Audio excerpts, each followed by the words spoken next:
Hey, it's Barb. Welcome back to the Pink Radish Vegan Kitchen.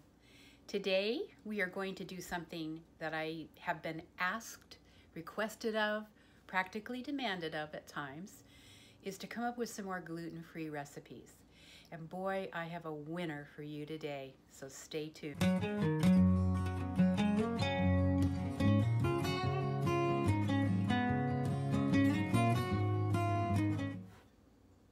So today we are making an oat and seed bread, a gluten-free bread. It's made with oatmeal. Now the good thing about this bread is, as I said, it's gluten-free, but the one thing that I think is great about it is so nutritionally dense that eating one slice of it with your favorite spread on the top is going to take you for hours. This bread was a surprise to me when I first made it. I like to try my recipes first, and then if I like them enough, I put them on my YouTube channel and on my blog. So today this recipe made its way onto both places. It will be on my blog, and it will be also, as you can see, this will be the YouTube. But I want to show you the book where this recipe came from, because I was delighted by this book, number one, so much. My neighbor Anne is a cookbook aficionado. She loves to search places for cookbooks. We find a lot of really great books at tag sales or yard sales. We just love looking at cookbooks, but Anne is a super champion when it comes to looking at books, reviewing them, and she passes them on to people who she thinks might also like to look at them. Well, this book is one that she passed along to me. She didn't give it to me, but I'll tell you, I'm in love with it enough that I probably will order it online because it is tremendous. It is a whole food, plant-based cookbook. So that, you know, is right up my alley because I'm vegan, whole food, plant-based. But here's the book. Here's the book. It's called Whole, H-O-W-H-O-L-E. And it's by a young woman who resides in Tasmania, that island off of the southern coast of Australia.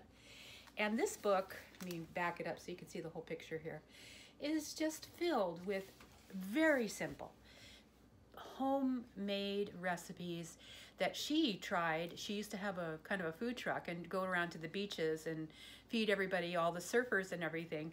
So this is how these recipes started. This is a very interesting history here to this. And I really enjoyed reading about her and how she came up with the recipes. But these recipes are simple. And number one, they will help you to cook from home. And remember, it's important to cook from home because you know what's in your food and you know that you're going to get the nutritional density that you need.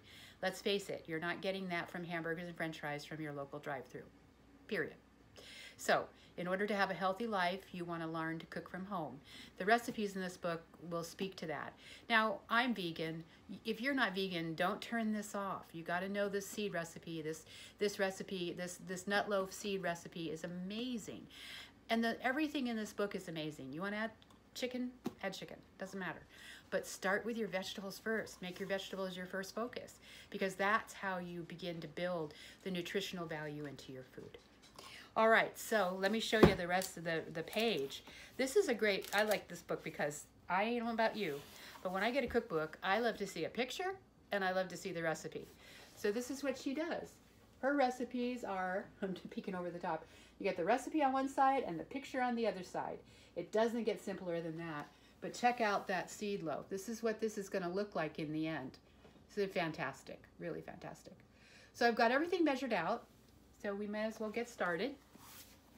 You're not going to believe how simple this is. And this it takes longer to cook than it does to mix it up. That's for darn sure. And that's the way I love my recipes. I don't know about you. Sometimes I want to fuss in the kitchen and I want to come in and spend an hour doing something, which is great. But in this particular case, you don't have to do that. If you make this, you will find that it lasts. You might want to cut it in half, freeze half, because it's so nutritionally dense. It's so thick and delicious that I can't even begin to tell you. You won't probably eat it every day. Maybe you will. Now, I love to spread stuff. I'm a spread person. And I'll tell you a little bit more about what I've got to spread on that as we get to the end of this video. Okay, so here we go. In the bowl are 3 cups of oats. We've got a little bit of baking powder here. And you can't see it, but right here is some pink sea salt. And I'm gonna mix this all in, get it nice incorporated, because you are not gonna believe how simple it is and how quickly this comes together, okay? Now, the star of the shows, this is all of our stars. We have sesame seeds, chia seed. This is psyllium husk. For those of you who don't know about, this is the stuff you drink in Metamucil, but we put it in a lot of our baked goods. You know, it has one function. I'm gonna tell you, it's gonna make you go to the bathroom pretty darn easy. Pumpkin seeds and sesame seeds. And in the center, there's just a tablespoon of psyllium, or not psyllium, but flaxseed meal, which is really the binder of all of this. So yeah, here we go. This is what goes in to make it that seedy part. Now the reason why it's all seeds, and let me put this in here while we're talking. The reason why it's all seeds is because seeds are not generally thought to cause anybody any kind of distress. Because you know, a lot of times nuts, people have nut allergies, but there's no nuts in here. It's just purely seed. And by having all the seed in here, it really helps to, number one, ramp up your requirements, or help meet the requirements that you have for your fiber every day. There's plenty of fiber in this bread. So if you're a person that has trouble getting their fiber in, and we know that having a lot of fiber in foods helps keep your cholesterol levels down, promotes healthy cholesterol. So really all you do is you just mix all this stuff in.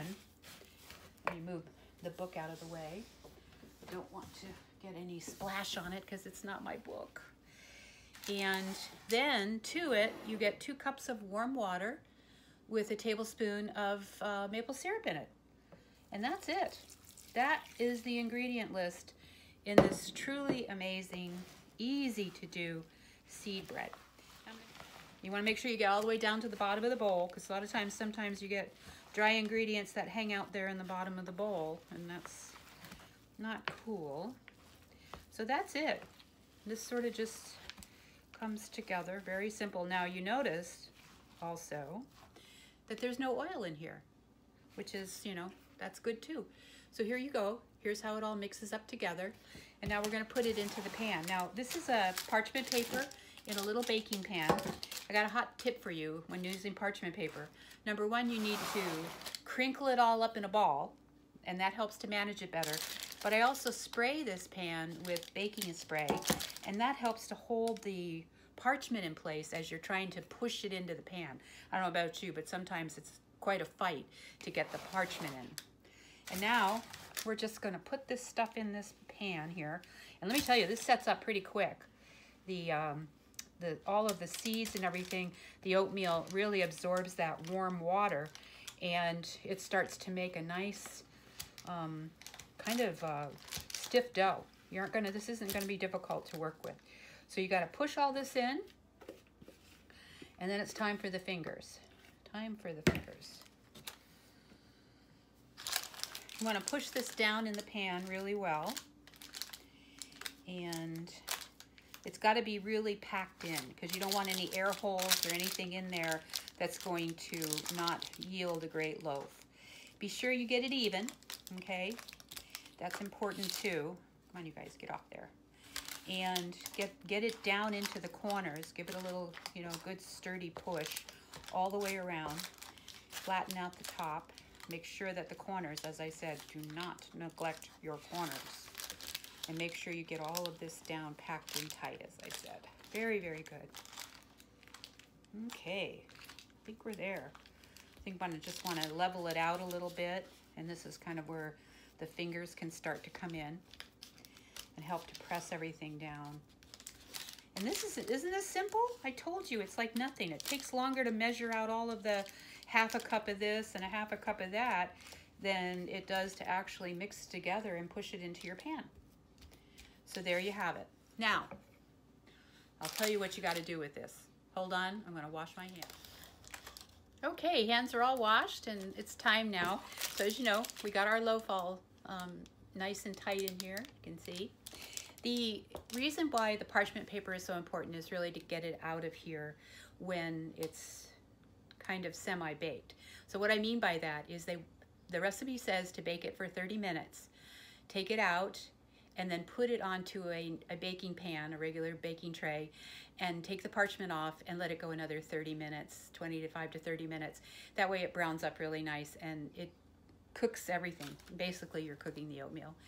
And you're going to be so surprised when you see how beautiful this comes out. So wait till I bake it, be back, and I will show you the finished product. So while the bread is baking behind me in our convection toaster oven, it did call for it to be on the convection setting, which is kind of fine. I mean, we have it. If you don't have a convection setting on your stove or your toaster oven, it's not a problem. Just go ahead and bake it for just a few more minutes, maybe 5 minutes. I forgot to mention that this is a 1 bowl recipe. I had to plate in my recipe because I wanted to show you everything that was going in it. But this is basically measure and dump and mix. That's just so great. I like it when there's not a lot of dishes that you're going to need to clean after you bake something. Gluten-free is something that a lot of people need to be. I understand that. I think that our wheat isn't what our wheat used to be. When I was a kid, in the dark ages, you know, our wheat was different. There weren't additives. There weren't different types of GMO type of wheat and products. Food has changed a lot, and therefore our bodies are not fooled by that. And I think that has a lot to do with why, you know, people are very gluten intolerant. We do eat gluten. I mean, I make vital wheat gluten meat, wheat meat as they call it in the vegan world, and I'm not bothered by that. But this is a really great way to give your system kind of a relaxation of eating so much bread. This is very soul-satisfying bread. This is the kind of bread you want to have with a great cup of soup. It's just really just great to have. I hope that you make this because you're going to be surprised how delicious it is, number one. The other thing that I got to looking at Pinterest was a seed loaf that might have dried fruit in it or other kinds of fruit. And there are quite a few recipes that are that as well. And I don't think I'm going to shy away from trying that out. So yeah, I think it's going to be a great thing for me to try to give that a try. And if I do and it turns out well, I certainly will include you in what I've got going with that recipe as well. So when it's done baking, back there, we'll be back and I'll put it on a board and I'll let you look at it, how great it is. So stay tuned. Hey everybody, look, it's done. This beautiful seed loaf comes out of the oven and it's really smells so amazing. Okay, so we're gonna cut it and you're gonna get to see how it looks cut, and you are also going to see some of the spreads. So let's get busy here. It's a little warm, so I don't want to cut too much. But take a look at that texture, how beautiful that is. It's nice and seedy and dense. And it definitely holds its shape. So if you're going to make a sandwich out of this where you're going to smear things on the top and eat it, it's going to hold the weight of whatever you put on it. That's one of the great things about it. So if you want to use, you can put butter on it. That's a no-brainer. We also have jam. It's called bear jam. And it's a mixture of elderberry, blackberry, and apples and raspberries. And when we first bought it, I said to Steve, I said, what the heck? And then it dawned on me, bears love berries of any kind. So that's why they call it bear jam. But here's what I'm going to spread on it. This is my lentil pate, vegetable pate. And I don't know if you're a fan of pates, but in Europe, you can have pate for breakfast. But this is made out of lentils and onions and garlic, and it's got vegetable broth in it and other seasonings, and it comes together in this really great spread. And because it's made of lentils, you are going to have great protein in here. It's going to be really good. Miso. And it's also got miso in it. It's my cameraman Steve is sitting in his chair. He hasn't had a shower yet today, so he probably won't come on camera. But I am going to take this and give this to him because he probably needs a snack. But anyway, this is how great this bread is. And as I said, you can see, you can really spread stuff on it and it will hold its shape and its texture. And this is just so delicious. I eat this for breakfast sometimes. I will admit to that. I'm a savory breakfast person more than anything else, so that's why this is so great. So I hope you make this and that you try this for your family, try it for yourself. You will not regret it. We love it, and we just always have a ready snack when you have this bread. So thank you so much for joining me today in the Pink Radish Vegan Kitchen and watching me make my beautiful seed bread. As I said, I hope you try it, and if you like it, give me a thumbs up. Subscribe to this channel if you can. It helps so much to spread the word and grow my channel. I'm dedicated to helping people cook at home and live a healthier life. I know that the changes that I have made in the last 3 years have really helped me to improve my health and my well-being, including losing over 120 pounds. But more importantly, it's about cooking from home and knowing what's going into your food and managing your health and your wellness yourself. There's no magic pill for it, no magic that you can create except what you create in your kitchen. And food is medicine, so give it a try. So take care until I see you again next week. We'll have another great recipe. And until then, thanks for watching.